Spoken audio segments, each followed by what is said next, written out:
Good morning, everybody. It's me, Mitch. And as my new Chiron at the bottom says, live from sunny Melbourne, Florida. Welcome to Morning Coffee with Mitch. Time has come. Drink it if you got it.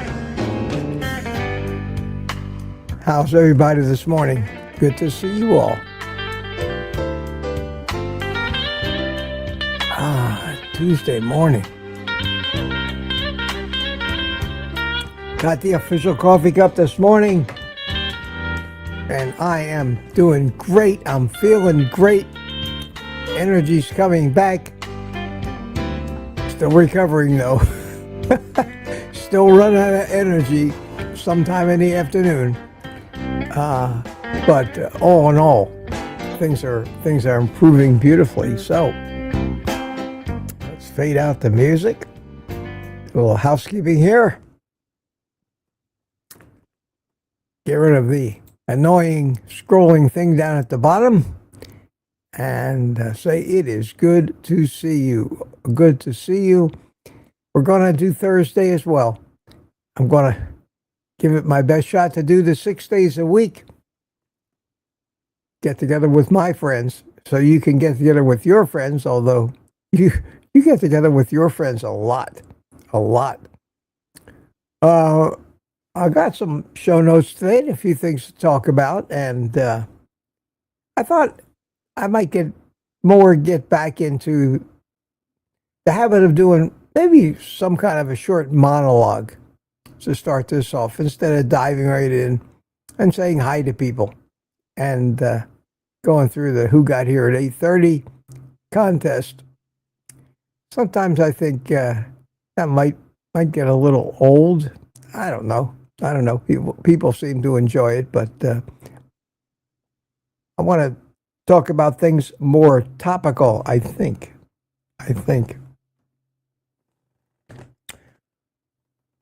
Before we start, though, I want to scroll up here in the chat, which is substantial already, as you can see, and thank.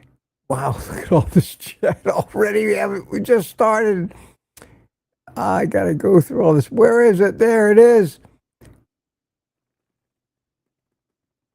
Ketone Seeker.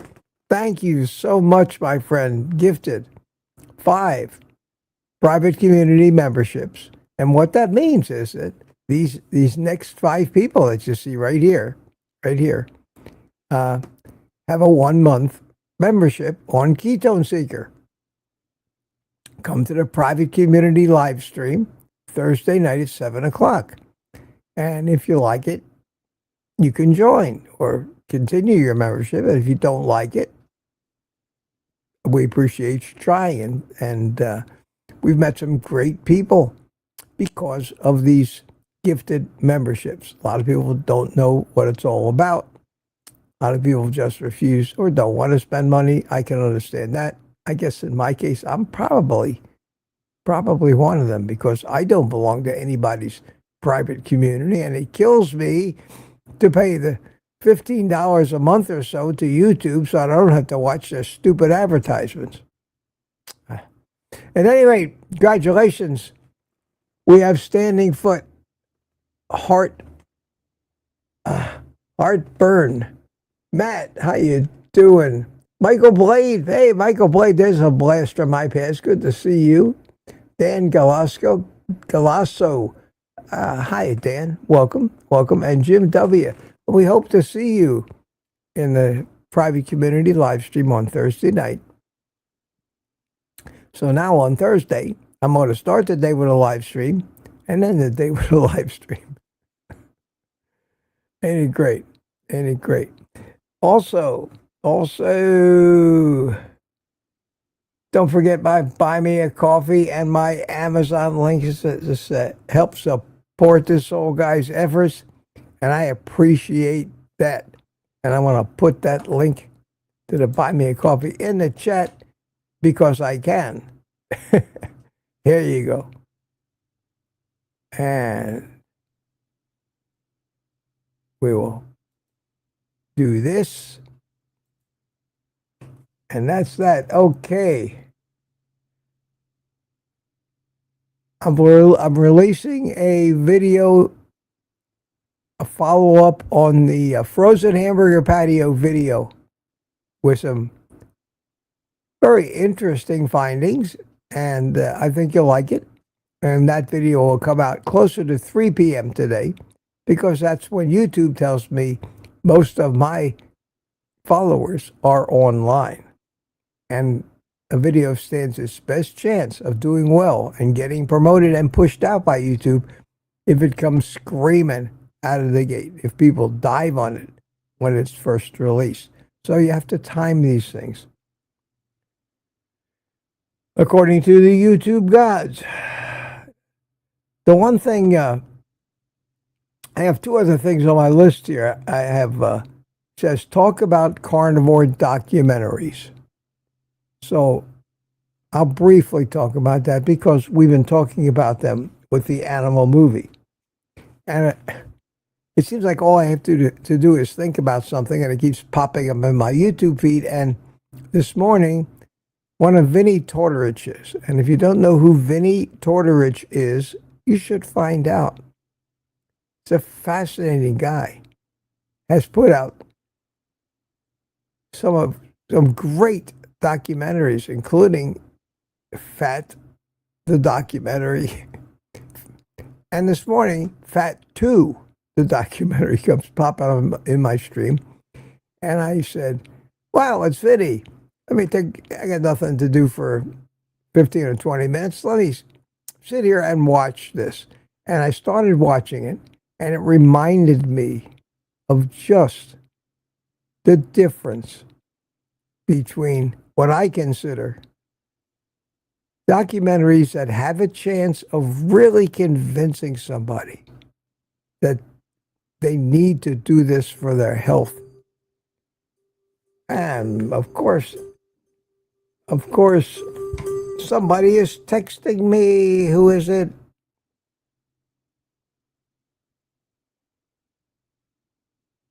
If someone wants to do lunch with me today, wow, I cannot pass that up, but I will reply, sure. How about that? I got a lunch invitation. I'm going to get in my car, and we're going to the barbecue joint, just like in my video last week. Wow, that made my day. Isn't that great? I'll drink to that.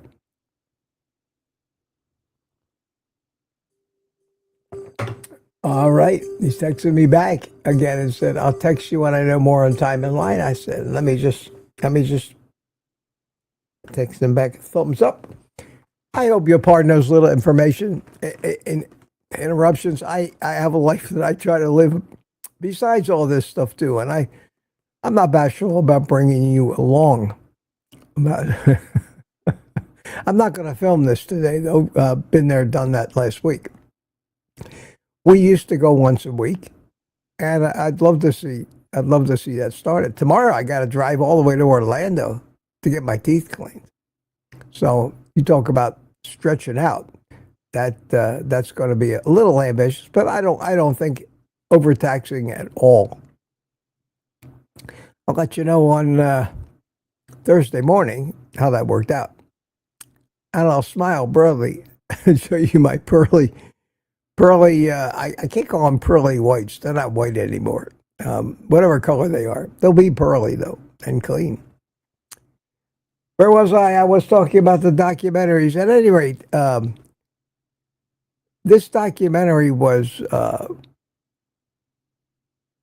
I think, Fat 2 or Fat the Documentary Part 2. Vinnie Tortorich. These videos, in comparison to the animal video, which, don't get me wrong, was great, and featured Ken Berry and Anthony Chafee and all the big, more famous YouTube doctors. Vinnie Tortorich, in his video, includes people like Nina Teicholz, Gary Taubes, a lot of science, talks about, shows a lot of studies.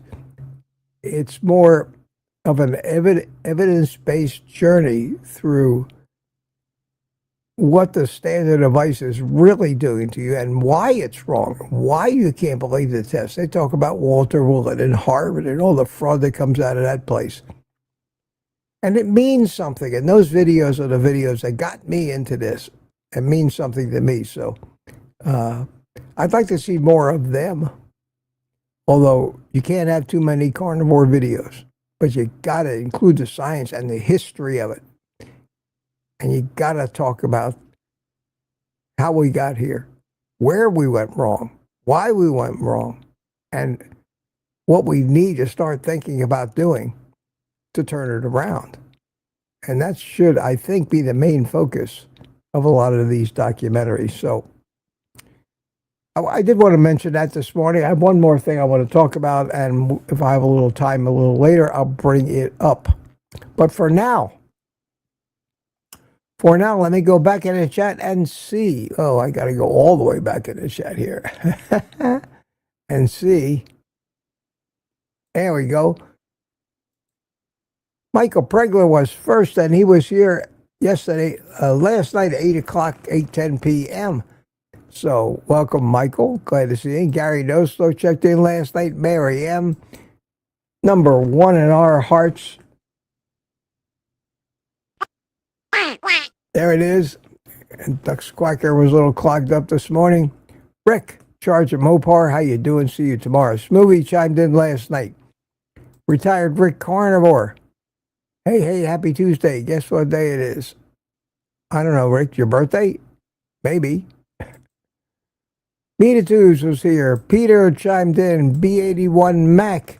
In the middle of the night, Lady June came in from the United Kingdom. Graceful Lily chimed in.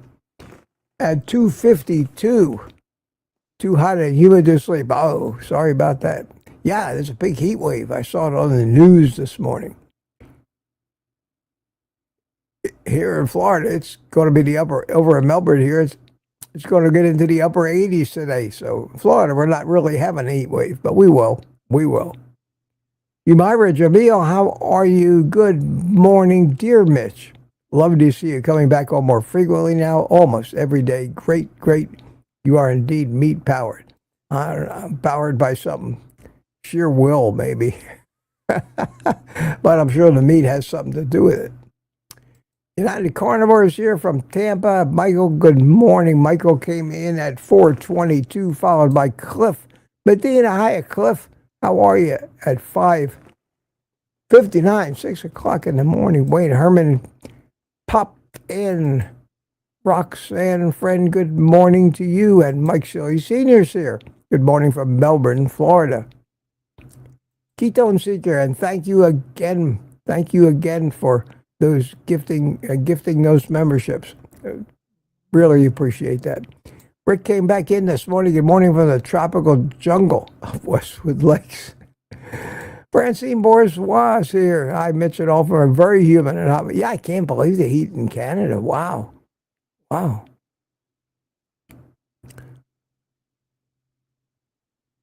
Kim B.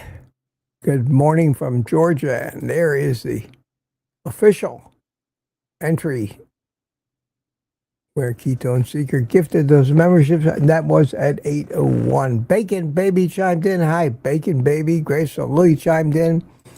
Rick and Graceful Lily seem to have a big conversation going on.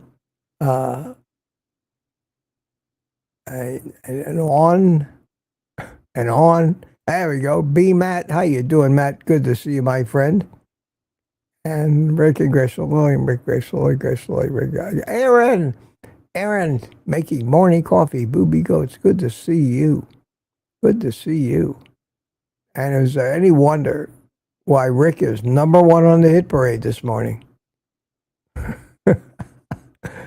And I think Graceful Lily was number two, if I'm not mistaken. Claudia Burkett, good morning.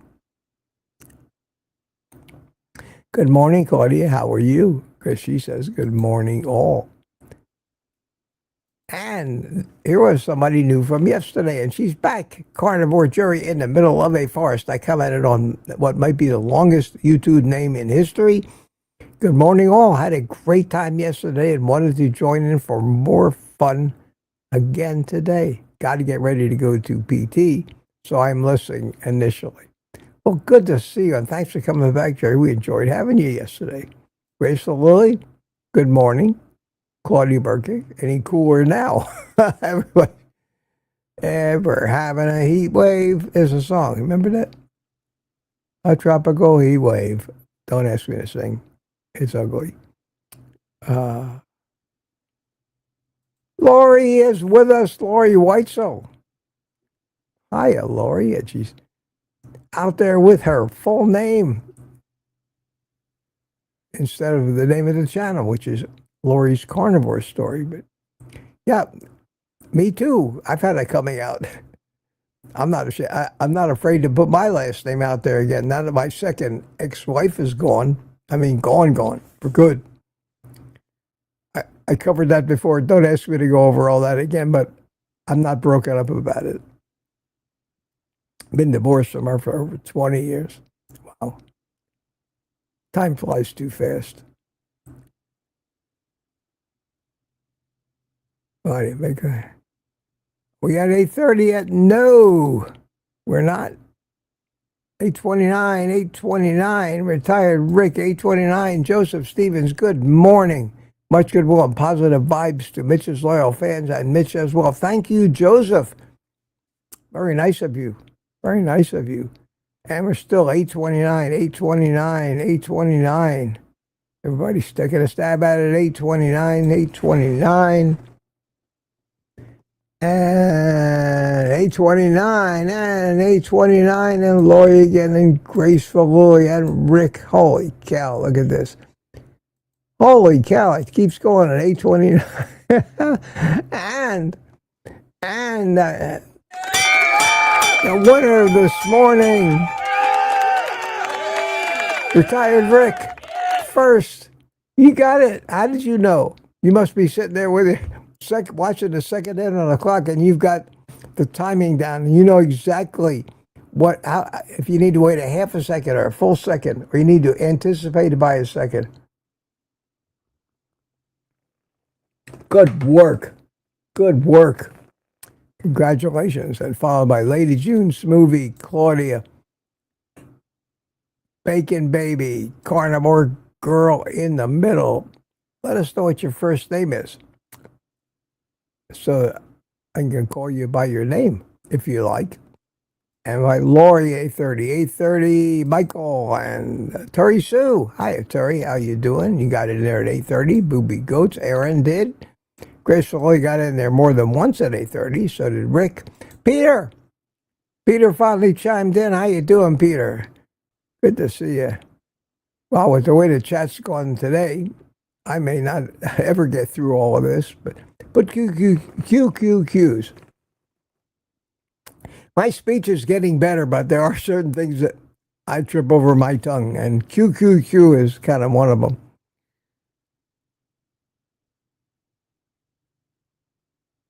Let's see. Barry Simon is here. How you doing, Barry? Good to see you this morning. Glad you could make it.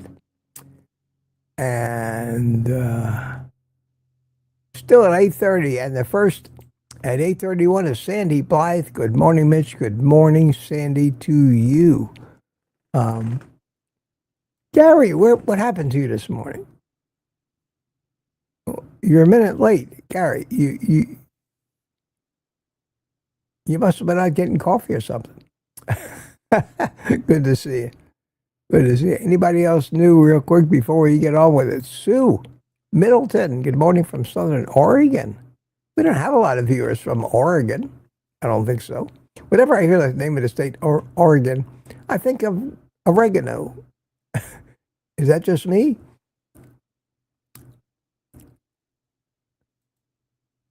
Sammy Shuford, good morning, Mitch. Sammy, how you doing? And this is an appropriate name, Carnivorous.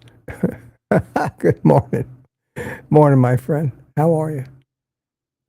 See who I haven't said hi to. Did I say hi to Charles Sverkov? No, not yet. Charlie, good morning, Charlie. How are you? How are you? And Melissa B. Hi, Melissa. How are you? How are you? Well, I hope. Terry Sue, I woke up right when the countdown started, as fate would have it. Man, good timing. Good timing. So you probably didn't have the coffee made it, unless you have a coffee maker with a timer. All right. All right. So I was sitting. Anybody that I haven't said hi to in the first few minutes, I'm just gonna have to get a little faster on this chat. So it is Rick's birthday. Ketone Seeker says, happy birthday, Rick.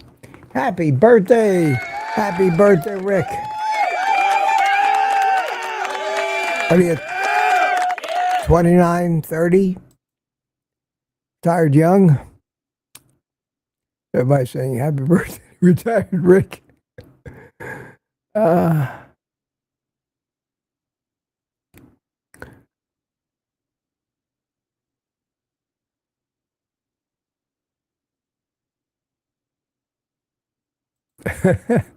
Do lunch, you mean grab lunch?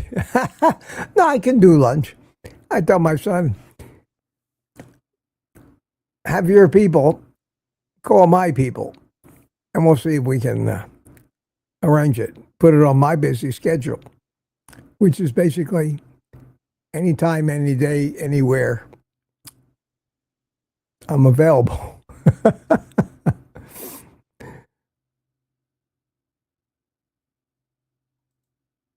Said, it's a yay lunch party. Yeah, I really enjoy that. And it'll be probably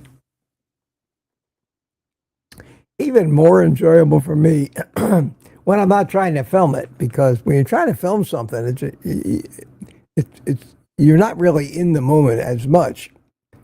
You are just an actor in the moment. And you're the producer, director, and cameraman as well. So I'll enjoy it. I'm sure my son will be much less self-conscious without the cameras, and we'll have the kind of conversation, father and son, that we usually do when we go out to lunch. One of the highlights of my life, really. Both my kids. Not to be outdone by retired Rick, here we have the unretired carnivore who tried retiring and said, not for me. Good morning, everyone. That's kind of the story of my life. I'm supposed to be retired, but life didn't let me do it in a way I wanted to, so I had to go back to work, and I will work, guaranteed, until the day I die, if I'm physically able to do it. I have to. We met up to 8:40. 50, well, that's not too bad. Okay, put questions in there for me. Let me scroll and try to get anything out of the way. Danny in Boston is here. Hi, Danny. And say hi to Aunt B. Aunt B, Mitch, happy Tuesday to you. To you too, B. Good to see you. And Gary, haven't seen you in a while. Where you been, my friend? Gary Arzamendi. How you doing? What happened to you? I see a question that's coming up. Just came in the chat. It's behind. I think it's behind Gary's thing. There it is, right there. Questions, see? Mitch, will you ever go back to your porch for the morning coffee? You get all this beautiful sun. As soon as I'm confident enough to carry that 43-inch television out my back door and down the steps, I'll put the table back out there, but it's not going to happen very soon. I do get out there in the morning and get the sun, though, so it's not keeping me from getting the sun. But I enjoyed that out there. It was a lot more work, though, because I had to build the studio every day. We will wire it up, drag all the equipment outside. it was quite an effort. I didn't mind doing it. I like doing it, but the way I am now after the stroke, with my mobility and lack of energy, I think it'd be a little too much for me to do that every morning or any morning. So we're going to continue to do it inside here. I set the studio up my other office, next the bedroom next to this bedroom, and it's there in case I have an equipment failure. And at midnight last night, I listened to white noise. I asked the Google thing to play it for me, and something happened. I opened my eyes, and there was no white noise, and I yelled out, "Play white noise!" And she said back to me, "We lost our internet connection." I said, "Oh no, now what's the internet out?" And so I got out of bed and went into the office, and while I was in the office, it came back on. So they must have been doing some maintenance. Spectrum is my internet provider. I refer to them as Rectum. I've actually, when I meant to say Spectrum, it's come out Rectum because that's how I think of them. But then again, I think I woke up because of the absence of the white noise, because it happened again about 3 o'clock in the morning. I woke up, it was dead quiet. This time, I knew it wasn't my equipment. I knew it was theirs. But thoughts go through your head. Oh no, what am I going to do if it's not fixed by the time I got to do my morning live stream? I may have to go sit out on my patio with my cell phone operating on 5G. I may have to do that just so I can be live, because I think my guests will be coming.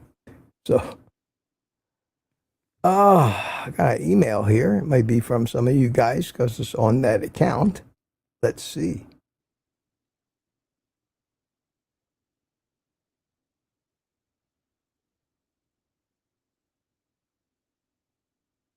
Some Ricky Lee sent me a video he wants me to watch. I get a ton of those things. Watch this, watch that, read this, read that. Sometimes I just don't have the time to get to it, or the inclination to make this 24/7 job for no money.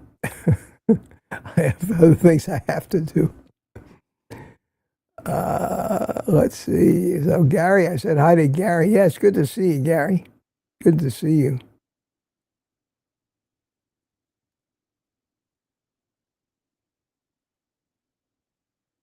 I don't see any QQQs except that one that I talked about before. I am not too far behind, so I'm trying to keep up with you guys. But you're all having great conversations. Great conversations.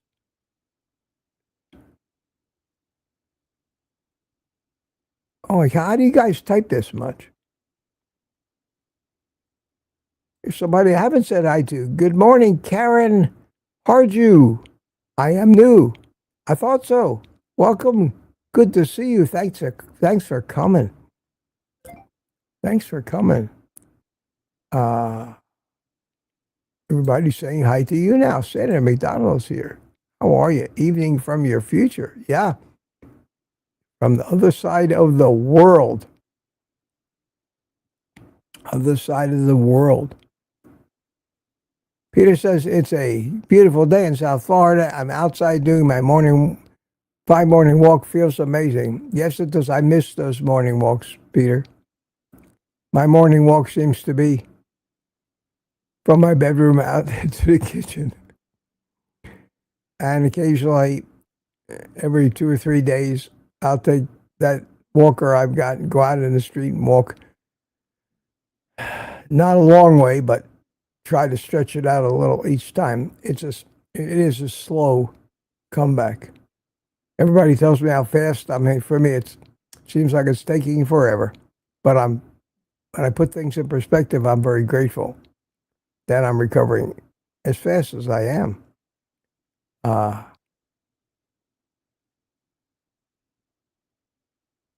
There's another name I don't recognize. Sandra Bokinga.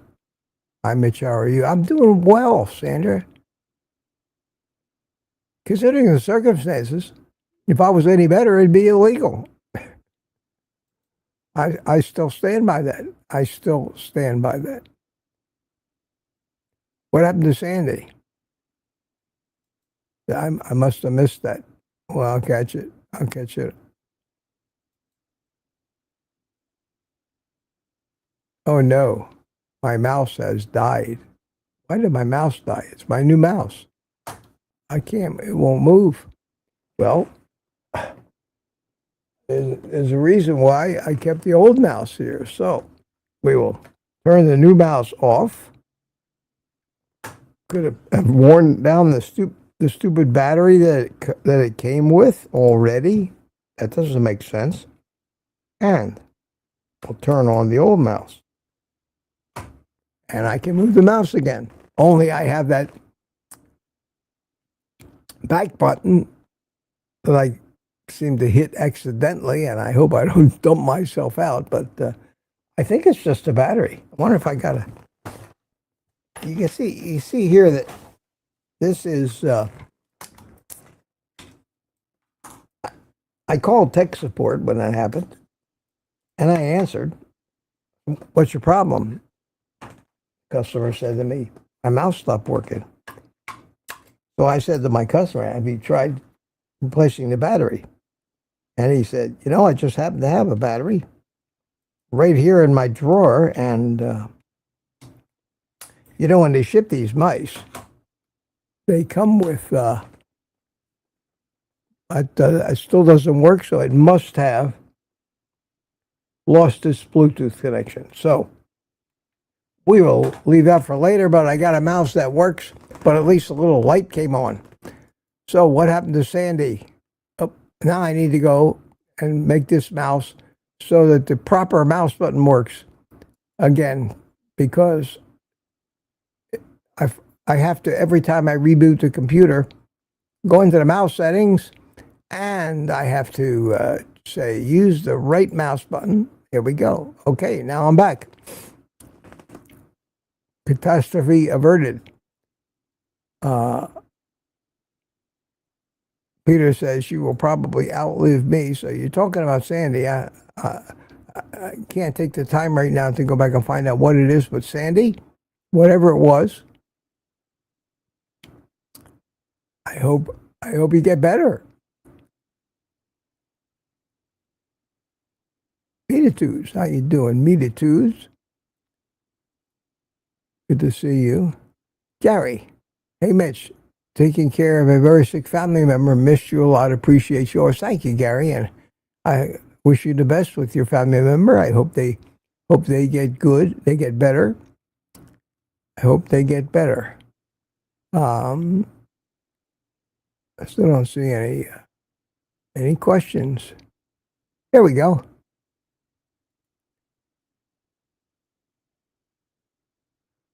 Smoothie 420 says, question, why do you need to break it down every day just for safety's sake?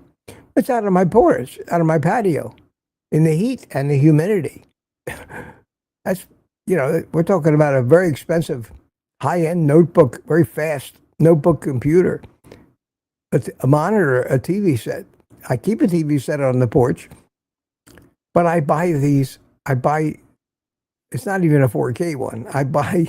I go to Best Buy when it breaks, and I say, "What's the cheapest 43-inch you got?" And they drag me over to some, it's usually an Insignia brand or something like that, and it's 1080p, just regular high def, and it's like $99. And it takes about a year or two for a TV to just corrode the hell out there in that weather, because of rainstorms and the humidity and the heat of the day. When I'm not out on the patio and there's no fans running, it gets very hot out there. So all that equipment is too expensive to leave it out there. And although we don't have any crime here, somebody can come along and steal it all. So yeah, I gotta take it inside every day. But right now, it's not the equipment worry me, or it's the fact that in my current physical recovering state, it's just too much effort, and I would be risking a fall trying to carry that TV. It's not heavy, but it's big. Carry that stuff in and out, up and down the steps to go down to my out of my back porch. Got 3 steps down to the patio.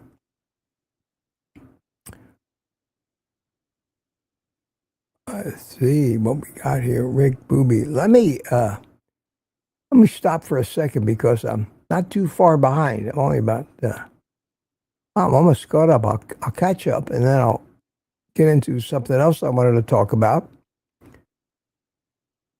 and I'll fall further behind. I think where I'm most comfortable.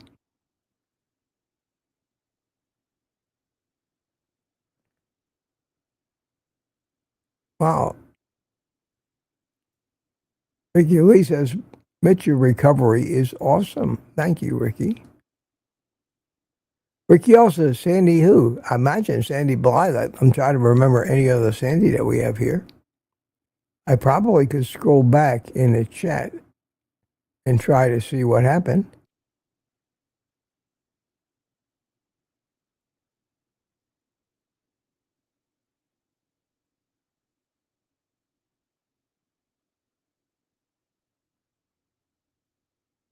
Still talking. I know 4 minutes behind. Wow. The new first. I'm looking for questions, and I have something interesting I want to show you.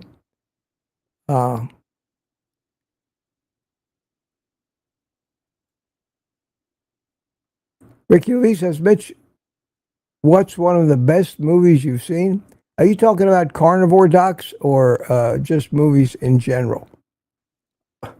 You know, I've often talked about the fact, I've talked about this before, that when I watch anything, a movie, a TV show, whatever, I don't care what it is, I just have a habit of always watching it. If it's trying to teach me something, I watch it through the eyes of a wide range of different people and a potential audience.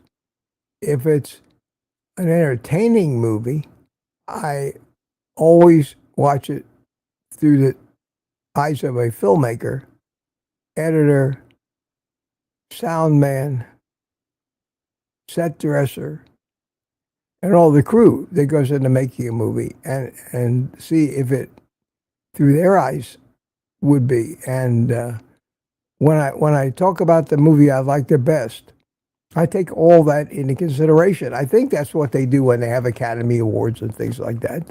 It's not just which movie I like the best. They have to have a why. And they have many, many, many different characters. Best actor,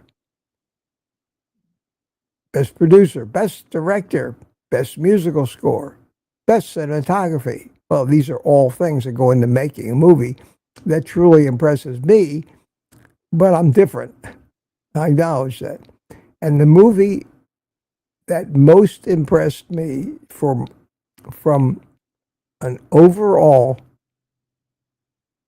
excellence in virtually everything, story, plot, acting, set design, photography, special effects, especially music.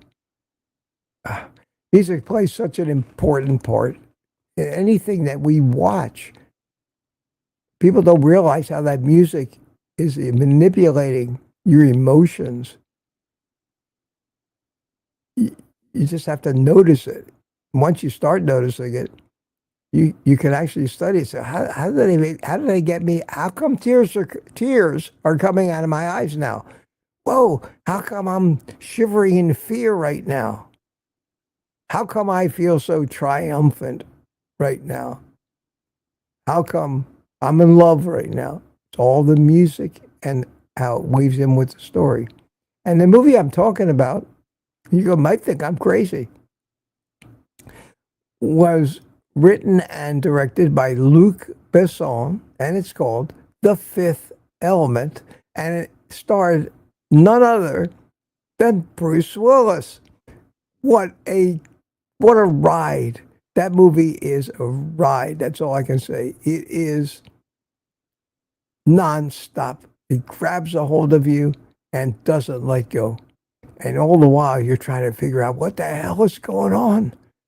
And you got to watch it 5 times, 10 times before you ever pick out everything that's going on in that movie. It is fabulous, and that's my best.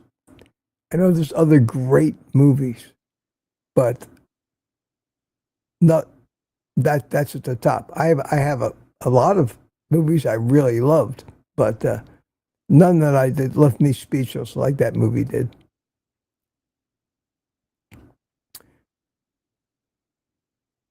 All right, that put me a little further behind.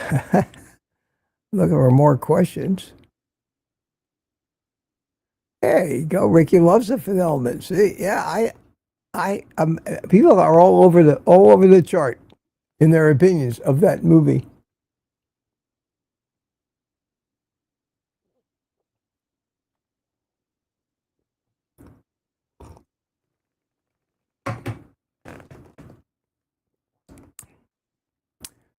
Jemison. Yeah, Bruce Willis.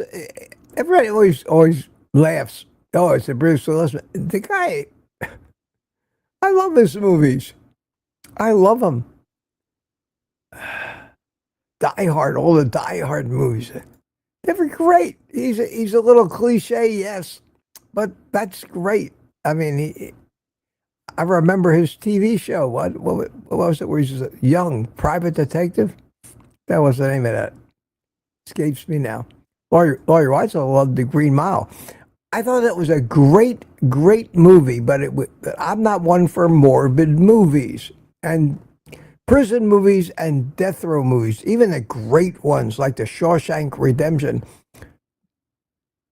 That's a subject I'd rather not think about. I don't watch prison TV series, and it seems like Netflix just can't get enough of those things. I don't like that. When I go to the movies, I don't want to be depressed. I want to be uplifted. I want to have a good time. I want to escape. That's why people go to movies, to escape problems. I don't like message movies. But yeah, Bruce Willis was great. Was great in Sin City. He was great. He played a bad guy. Played a bad guy. He can do that. He can play a bad guy. He can play a clown. And he does it all. He can play an adventurer, which he did in all the Expendable movies with the whole crew, with Arnold Schwarzenegger.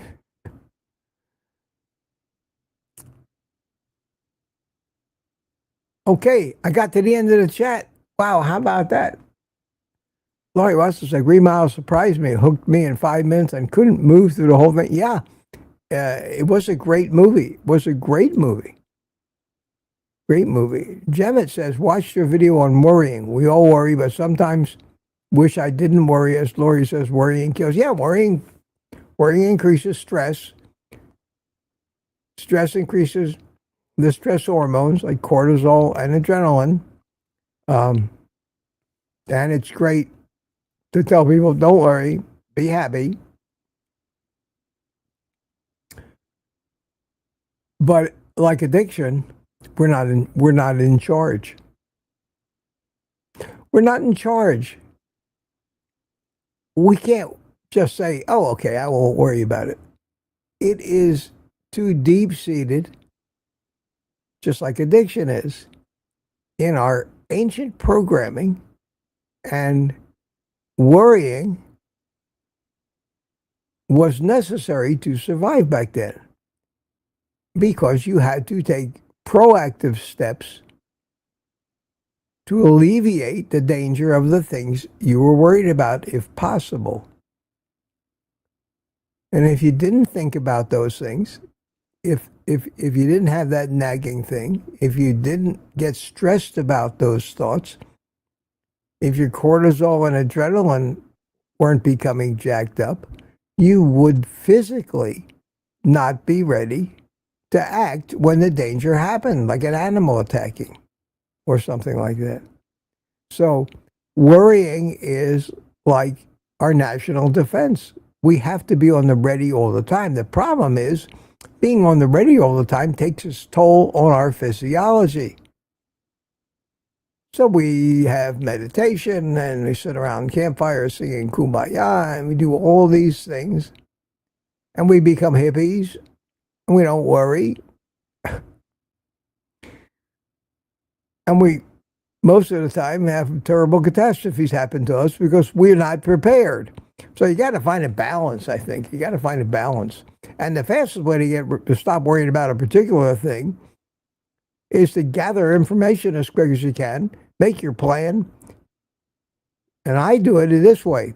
I say, and this works for me most of the time, what's the worst that could happen?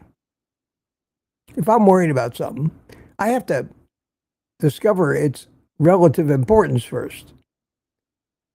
Am I just worried about the fact that it might rain on my freshly washed car? No, I'm not going to agonize over that. But during hurricane season, I'm worried about whether my house is going to blow away. So the best thing you can do is say, what's the worst that could happen?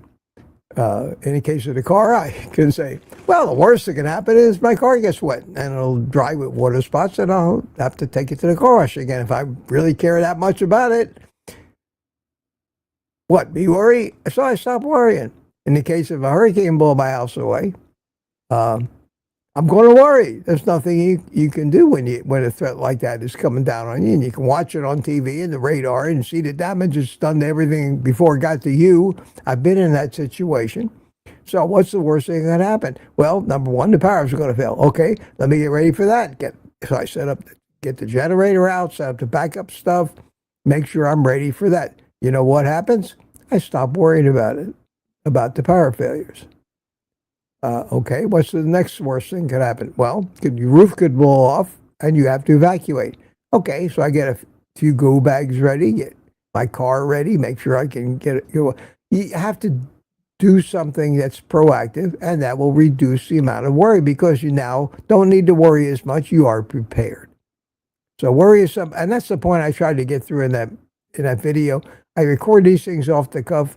After I record them and watch them, I think many things I wish I would have said, but I can't go back and keep re-recording them because they won't sound spontaneous like they really are.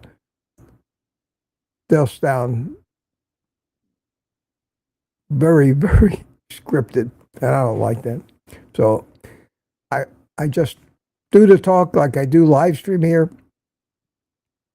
knowing that once it comes out of my mouth out there live, I can't take it back. Sometimes I screw up, say the wrong thing, maybe embarrass myself, but it is what it is. It takes guts to do the lives, and I approach my videos with the same attitude. So thanks. That was a good question. Good question. I'm glad somebody finally addressed my video I made yesterday. I thought that came out pretty good. It was kind of a little message, that's all. Sometimes I can do that without actually having to get deep in the weeds on anything. Jeff says, my friend's worrying about Iran and World War III. I hate the news drama. Yeah, that's why I just don't watch that stuff anymore. I take 5 minutes of news every day to find out who blew up who. There is not a thing that I can do, and this is another thing. If you're worried about something you have absolutely no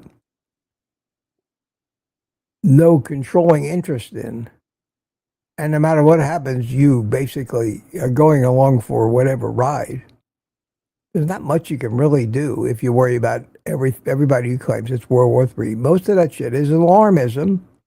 It sells newspapers. It gets clicks on videos. And like everything else in the world, it turns out to be a bunch of nothing. I woke up this morning. I listened to 5 minutes of news just to see what kind of world I'm waking up to today, especially with this Iran nonsense. In fact, to show you how easy it is to worry about things because of things you've seen on the news, at midnight when my internet went out and I woke up, my first thought was, is this just a typical internet outage, which we don't have very often, only a couple times a year maybe. So I says, is it a coincidence that just today, which is yesterday, I kept hearing all of Iran's threats to do things like cyber attacks? Did Iran cripple our internet, and are we going to be a while without internet? Because that, my friend, would basically screw up all our lives, and there would be nothing we could do about it. And that's, I started to worry about that because it was a possibility. And of course, that would affect me. I would have been here this morning if that happened. That just goes to show you how your mind makes these connections. So maybe it's better you don't know. Maybe it's better that you just don't know about that stuff so you don't worry about it. Maybe that's one of the reasons why I don't like to get all these medical tests, because you tell me something's out of whack, it's going to occupy my thoughts. I'd rather just live fat, dumb, and happy until I die, unless something happens that I have to address. But we have taken it way too far with this, hooking ourselves up to machines, trying to monitor all our physiology all the time, letting the medical community drag us around like sheep from this lab to that lab to this imaging, and then the prescriptions. And that's going to lead me into the other thing that I wanted to talk about, because I was thinking about that. And I hope you can see that.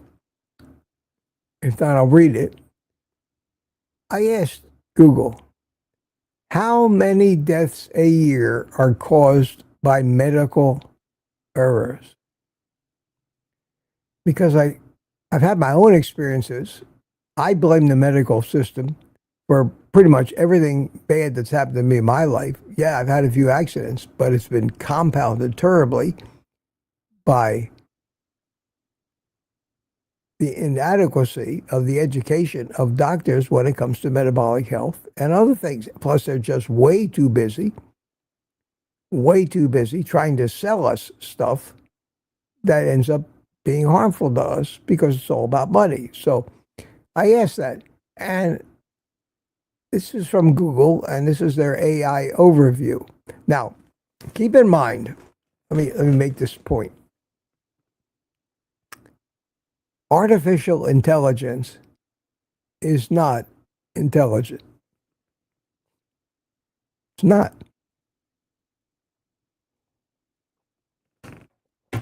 It follows and is subject to all the same rules as any other computer programming. I don't care how clever it seems, and how it can manipulate data, how it can put your face and voice in somebody else's movie and make people think it's you.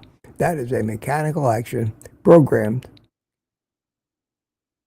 Garbage in, garbage out is the one basic truth about computers. Human beings are the same way. They call that brainwashing. Garbage in, garbage out. Humans hear a certain thing often enough, that's what comes out of their mouth. When you stop to think about how biased all the propaganda is out there in almost everything, that's how this so-called intelligence, artificial intelligence, learns. They teach it. They keep feeding it huge amounts of data from Google, other search engines, websites, databases. So basically what it has to use as a library of things that it assumes are correct is what's out there. It's the same stuff we get bombarded with every day, and we know that what we get bombarded with is junk. And that's what he uses. So when you go into some artificial intelligence platform and you say, tell me what the best, most healthy diet is, and break it down into what foods I should eat and how much, you will get the conventional wisdom, healthy fruits, vegetables, grains. And it might mention, however, there's a small group of misfits and lunatics that say we should only eat meat. But everyone knows that meat causes heart attacks because that's what's out there. That's what it was taught. So artificial intelligence is brainwashed with exactly the same information as the general public in most of the things that would interest us. Not replacing the voice, somebody's voice with your voice on a video, or somebody's making a AI video of yourself talking that is so real people don't know if it's you or not. That's dangerous and leads to only more propaganda and deception. I like to rename artificial intelligence, and I think we should think about it this way, to AP, from AI to AP. AP stands for artificial propaganda, because that's what it is. At any rate, I say that because this is the AI overview that Google came up with, and you know, if it was this negative about the medical community, you know the real problem has got to be one hell of a lot worse. But it says medical errors are estimated to cause between 250,000 and 440,000 deaths annually in the United States. That's deaths. They screwed me up, but I didn't die, so I'm not a statistic yet. This makes medical errors a leading cause of death, often cited as the third leading cause of death after heart disease and cancer. So, if somebody says, your diet is going to kill you, you tell them, I am infinitely less likely to be killed by my diet than I am by my doctor. According to the statistics, look it up. I always use that. That is a great comeback when people start telling you you're killing yourself. No. The people who go to doctors constantly are dying at the third highest rate of death, and that is an underreported. British Medical Journal says that 251,000 deaths per year. A report from John Hopkins Medicine. You get these guys to admit this. Think about it.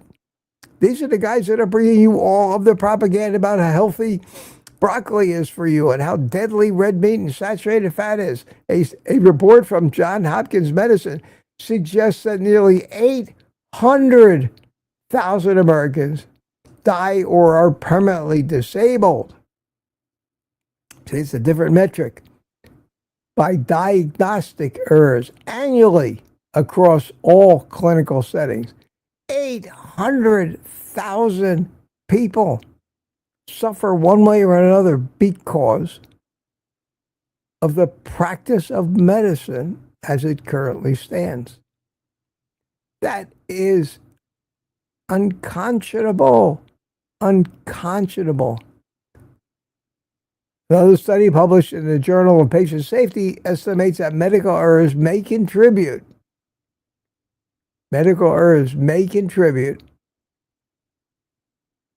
for over 400,000 deaths annually. Now, you can dive deeper in the this is a pretty good. But let's go down and see what else we have. National Institute of Health, our government. Medical error reduction and prevention. So I won't go into that, but you might want to read that. People also ask, medical error, the third leading cause of death, yes. How many people died from a wrong diagnostic in the USA? Well, according to Johns Hopkins University, it's 800,000. What is the third most common? We know that.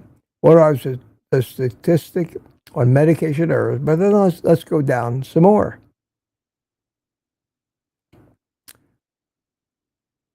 these people say, McGill University say medical error is not the third leading cause of death. Okay, you always got somebody who's going to dissent to that. Association of Healthcare Journalists, medical errors are the third leading cause. Winslow.com. Winslow. Who is Winslow? Click on it. See.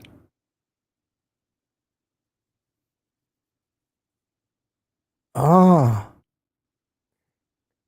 I knew this was coming. I did this on purpose for you guys. The law offices of Dr. Michael M. Winslow, MD, JD. This guy's a doctor and a lawyer. He's going to screw you over both ways, from two sides, all at once. And he wants you to hire him.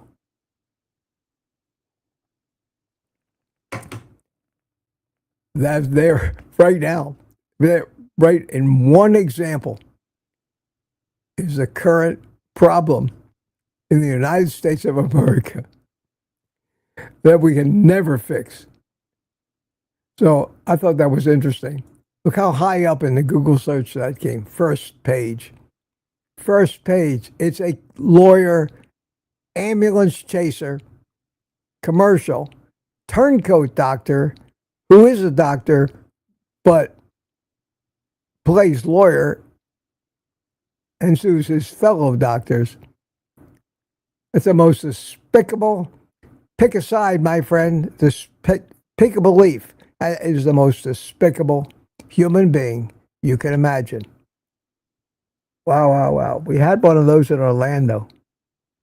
I don't know if he's still around. I haven't seen his advertisements for a while, but he called himself the MDJD. That was the way he advertised, the MDJD. So that was a little observation from this morning. I hope you didn't find it boring, but these are things I think about all the time. It's a problem with my stupid brain. I never stop analyzing or trying to figure stuff out. I can't just take a minute off from that unless I can immerse myself in something that's distracting, like a great movie or a hobby. And that's what I used to do when I built model airplanes. I would go out into my garage and I would immerse myself in the craft of building these big radio-controlled jet airplanes. And I could stop thinking about all the transactional noise that hits me every day relating to family, business, money, everything. And it was the most therapeutic thing that I could do. I can't do those hobbies now. I can't afford them. And now I had the stroke. I can't do it until my right hand gets a lot better. I certainly can't be working with precision tools or anything like that. So I've accepted what happened to me, and I'm making the best of it, but I can come on here every day. I can be on YouTube and have morning coffee with you guys. Okay, I think by now I probably got sufficiently behind again in the chat, so let's go back to it.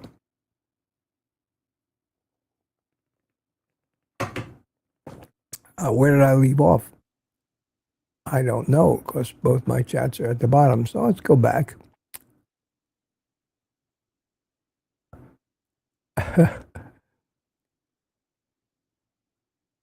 Kathy says AI should stand for aggregated information. That's all it is. It's not much different than the search engines we've been using for years. It just grabs a little bit from each one and puts it together into a summary. And there's no doubt that it's clever programming, but it's a problem. This hits me every time I always say, I got to do some research on that. And you're always hearing so many conflicting views. Right now, I'm kind of concentrating on supplementation that I'm taking, because what most people don't seem to realize is there are 3 supplements, nutrients, call them what you want, that all interact with each other everything in the body interacts. Just swallowing some mineral or supplement and thinking it's going to end up where you anticipate that it ends up. There's one question that I've been wrestling with for quite a while, and that's our concern about calcified plaque in our arteries. So when you pop that pill, you take that calcium supplement, calcium can be a blessing or a curse. Who tells the calcium where to go? You ever think about that? How does that calcium, when it gets in your stomach, know that you're taking it so it'll build your bones and teeth stronger? How do you know that? Because calcium is calcium. And calcium is the big enemy we keep talking about in our arteries. How do you stop this calcium from actually getting into your arteries instead of going to your bones? Do we have a traffic cop? Do we have a little guy down there in our stomach? He says, okay, this is calcium. I'm going to make sure we get it over going towards the bones. And we definitely don't want it in the arteries. It's not simple. There are so many interrelated physiological, biochemical reactions in the body that subtly regulate all this stuff. How do you know if you're taking too much, too little? The potential in some of these supplementation, and vitamin D is another one of these things. K2 is another one they're among the most widely taken supplements. How do we know we're not doing more harm to ourselves than good? How do I know that it wasn't the D3 and K2 I've been taking that didn't have a hand in causing my stroke? That's a possibility. It's impossible for me to know. I know that K2 is not recommended for people on blood thinners. So when they told me they take the baby aspirin, thin out my blood a little bit, and that K2 is a coagulant, I reasonably so had to stop taking vitamin K2. So I knew that I still needed a little D3, but not mega doses of it. So I got these tiny little D3 pills that I've been taking them. How do I know that without the K2, the D3 affects systems which will shunt? Because all that stuff is mostly about regulation of how calcium is metabolized and where it goes. So how do I know that by not taking the K2, which is the thing people take to make sure the calcium gets in their bones and not their arteries, well, how do I know now that I've eliminated K2 that I am not exacerbating calcification in my arteries? I don't. Then I say, would I be better off not taking vitamin D at all and just going back to the basics? Let my body worry about it. Just eat good food.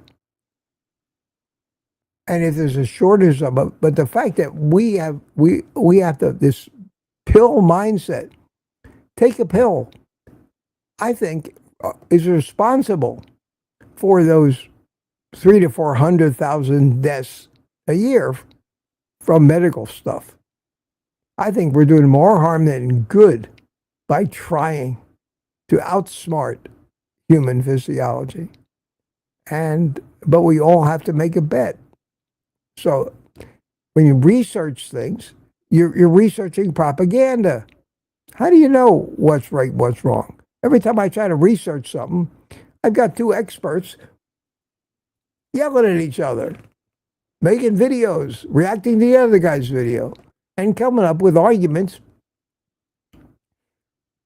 that might not make sense to Bart K, but to the average guy, even a guy who is familiar with human metabolism, they both have some valid points, like the point about, should I take K2 or shouldn't I?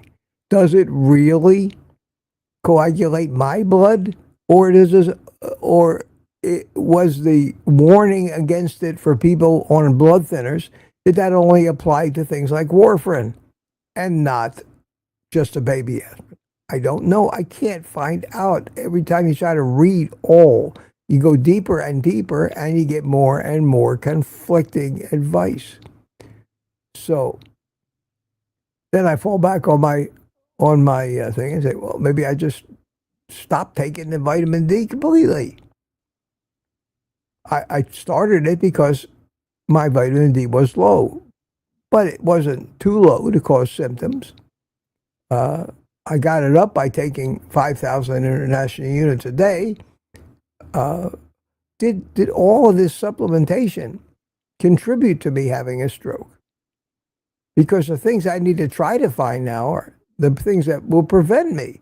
And sometimes I think my best shot is staying the hell out of it. Make sure I got enough magnesium in me so I can go to the bathroom. That's another thing. There's so many different kinds of magnesium. Some of it goes to your bowels. Some of it affects other things. Some of it will stop leg cramps. Is it best to take a compound magnesium supplement that has some citrate in it, some malate in it, some glycinate in it? Because they all do wildly different things in the body. I don't know.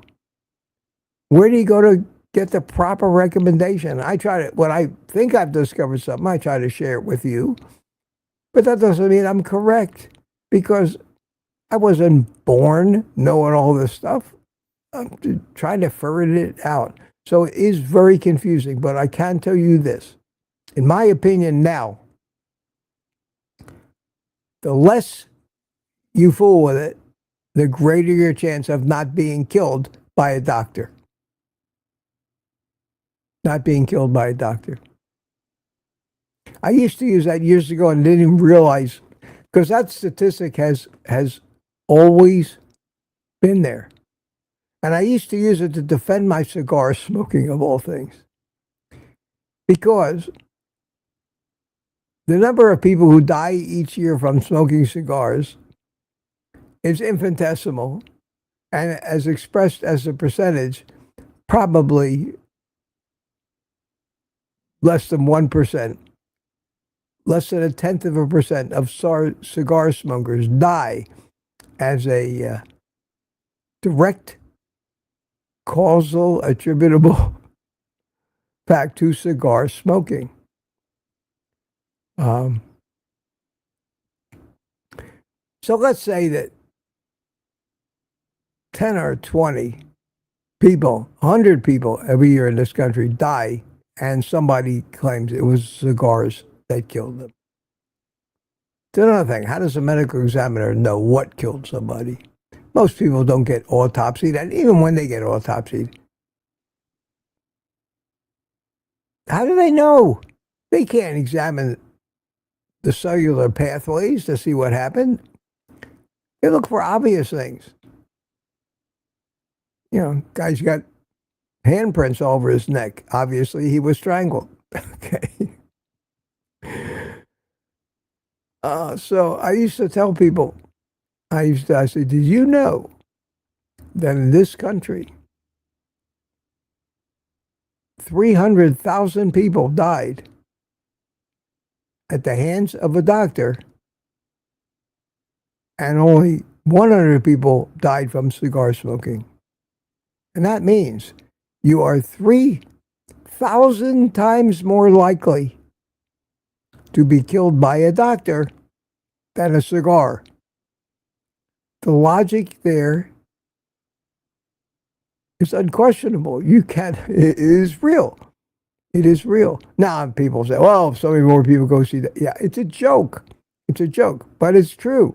You're 3,000 times more likely to be killed by your doctor than you are by being a cigar smoker.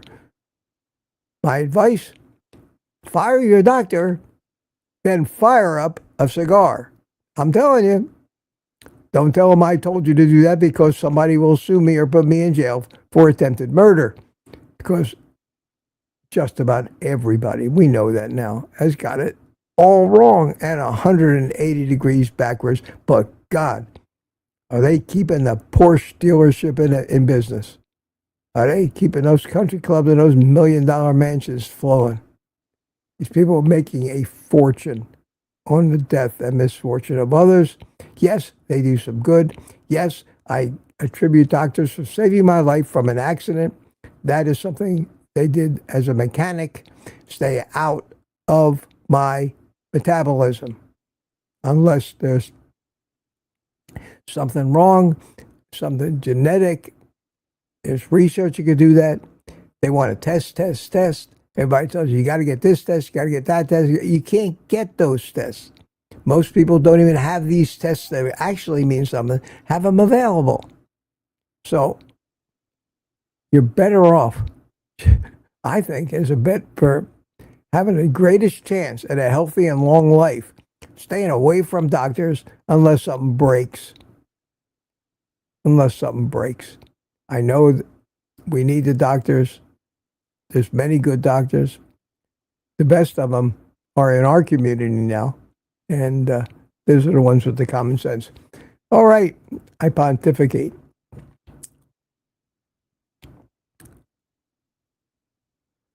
Let's see here.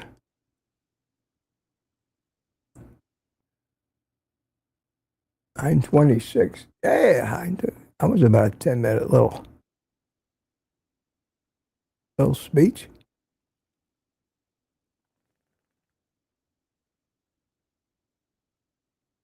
Oh, you're all talking about. Here's that one. Yeah, AI should stand for aggravating information.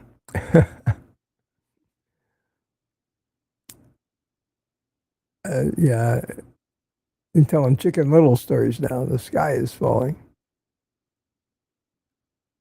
DS11 says, your diet will kill me, I would say to them. It's true. It's because it's killing them. It's killing them. Terry Sue says, yep, keep all the kids scared and nervous to grow up as scared, neurotic adults. They kept us scared and nervous when we were kids. It was just a different enemy. It was nuclear war. And everybody knows the only place, I mean, everybody knows this. Any kid from the 50s and 60s knows this. That the only place where you're absolutely 100% safe,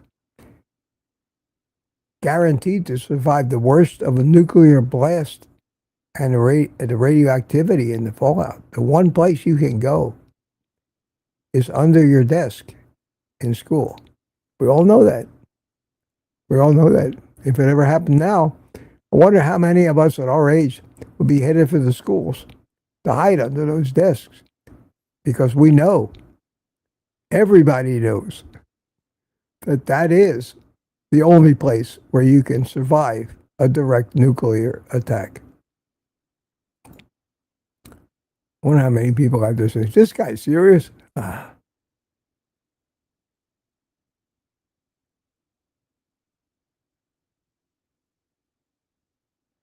You guys are talking about that they chose those drills more often than a 5-year-old. Oh, yeah, it was. We grew up like that. And that scare tactic has been used to allow our governments to get away with murder, literally.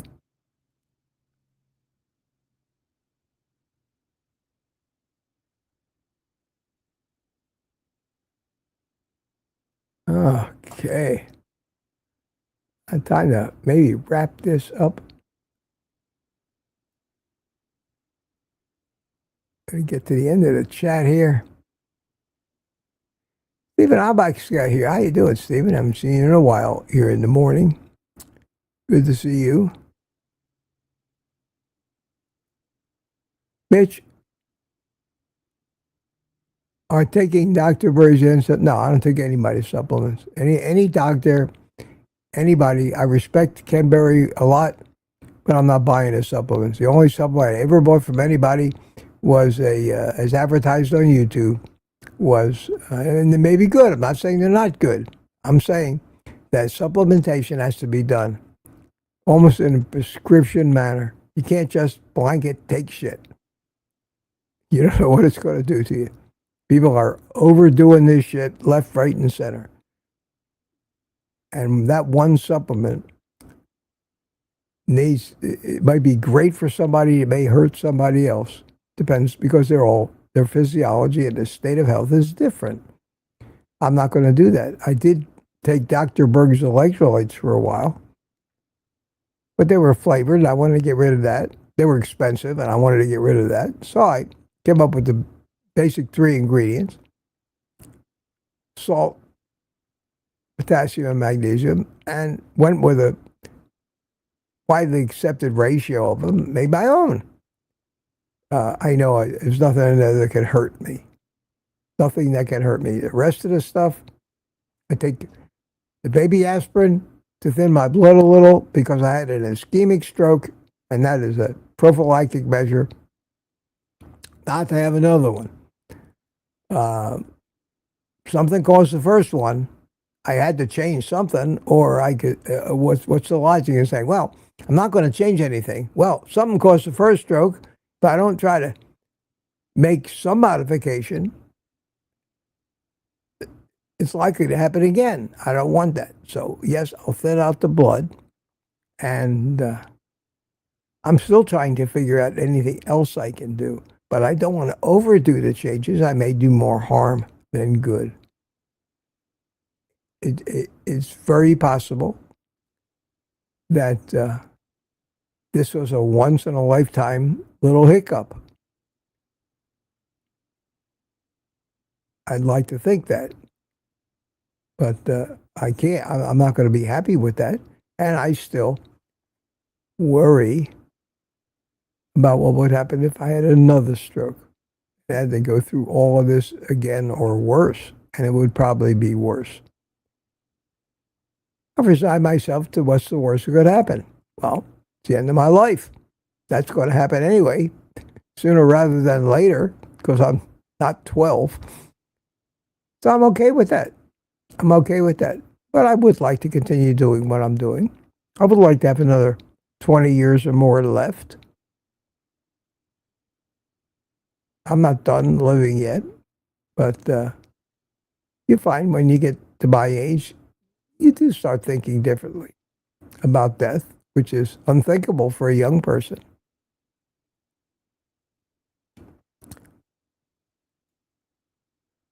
The brain is stimulated by hobbies, work we do with our hands. It's a primal benefit.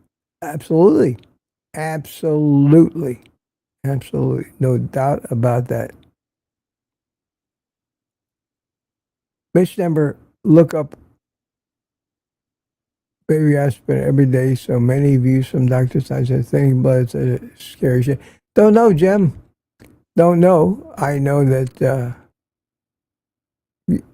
that's, who knows what harmful effects. You don't take too much aspirin and it causes gastric problems, stomach pains, ulcers. So the baby aspirin is a little concession I made to the doctors who wanted to load me up on drugs when I left rehab. They had me on beta blockers. They had me on statins, a big aspirin, not just a baby aspirin, but a regular aspirin. And since all my doctors could not find a consensus among themselves as to what I should take and what the dosage should be, I jumped in and took over and made the decision for them. One of my doctors said, yo, you need that big aspirin every day. One of my other doctors says, oh, you don't need any more than a baby aspirin. Yeah, how can you glean anything meaningful from these guys who guess at everything based on bad information and phony studies? How does their information mean anything to me? So I said, I'll split the difference initially, see what happens, see how I recover. So I split the difference. I take 2 baby aspirins, which is half of a big aspirin. I said, the hell with you on the beta blockers. My pulse is too slow already. 55 to 60 beats a minute is my resting heart rate. Why would I want to slow my heart down anymore? My blood pressure is normal, but you can't let the fact that I was in amazing distress when you got me and my blood pressure was high. You immediately assigned the word chronic high blood pressure, hypertension to that transient, short-lived episode of high blood pressure, which was normal, and forgot about every other day when you came in and took my blood pressure, unmedicated, and it was 115/65. They assume we're going to be that excited and in chronic panic mode all our lives that they need to preemptively medicate us. All it did was taking away all my energy, lowering my blood pressure when it was already low enough. That's their thinking. Cookie cutter. I got a text here. Who's texting me now? Don't people know that I'm busy doing a live stream? Oh, never mind. It's my son. I'm stuck here all day. Let's do Thursday. What do I got on Thursday? I can do lunch on Thursday. Let me answer him. Answer him. Okay. There you go.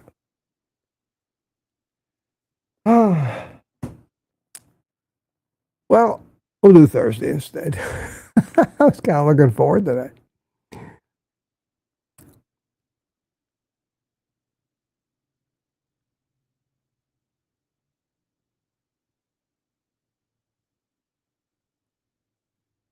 Well, I think you got to get to the end of the chat here because it's almost 10 o'clock.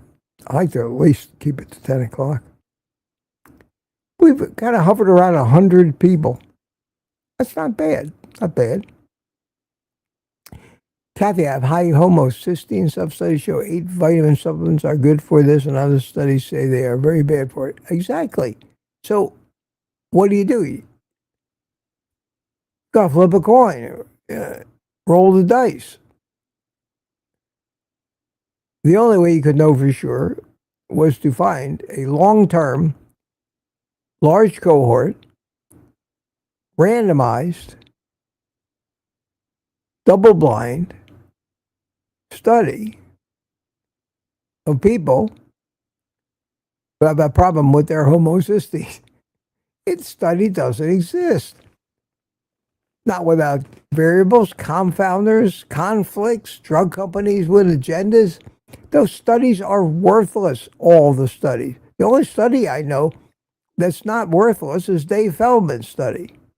And some of these meta-analysis that are done for people with no agenda. Like the ones that show the people with the highest cholesterol live the longest. That's a legitimate study. There are no legitimate studies that say red meat is killing you and causing cancer and diabetes. There's nothing of the sort. But they tout them. And it pushes their agenda. It's fraud. I think it's 90%, 99% fraud, the information that's put out in the public. But we're stuck with that because everybody's trying to sell us something. Joseph Stevens, I trust your partner Ellen is okay. Hear from her every now and then. Yeah, well, Ellen's not my partner. Unless people misunderstand, I've never met Ellen in person. I'm very fond of Ellen as a person and appreciated all the help she gave me, but her life took a different turn. She was in a few days ago, though, said hi to everybody. And if she decides she wants to come back, we all love her.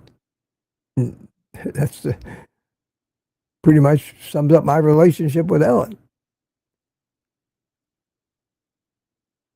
All right. Find the end of the chat. Mitch, let's get to it. We're coming up on it. We have, and Grace Sololi is there at the end of the chat. So good deal, guys. Thanks for coming in. You're all abandoning me anyway. So I will play some happy music. It's 10 o'clock. Say goodbye to each other in the chat. And we'll go off and I'm going to upload my video for this afternoon, get that going, and then I may sit and actually relax a little bit. I did sleep in this morning. I got out of bed at 6 o'clock in the morning. And B says, Mitch, have a wonderful day and enjoy. Thank you. Mike Seeley Sr., have a good day all. Kitchen Witch Tanya, exactly, Stephen. They have a conversation going. Claudia Burkick, thank you all. Have a great day, Bacon Baby. Bye all. See you at Thomas's in 1 hour. Yeah, the whole crowd just goes to a different restaurant for lunch. Meetitude says, good day, friends. Smoothie. Have a great summer day, Mitch, and all the Mitch fits spelled with a Z. I like that. Terry Sue, see you later, alligator. Aaron, Booby Goat says, bye, everyone. Tanya says, thank you, Mitch. Melissa B, bye, everyone. Aunt B, bye, everyone. Lori, bunch of emojis. Gem and Mitch, thank you, and Mitch Fitz. See ya again. Grace Lily says, oh, you're still talking about stuff. Didn't say goodbye. Louis Latino, hey, hello and bye. Where you been, man? You missed the whole thing. Well, they have replays. Okay. With that being said, the music running out. Y'all know what to do. I will see you back here tomorrow at 8:30 in the morning, and we'll do it again. And until then, take the rest of the day off and eat meat.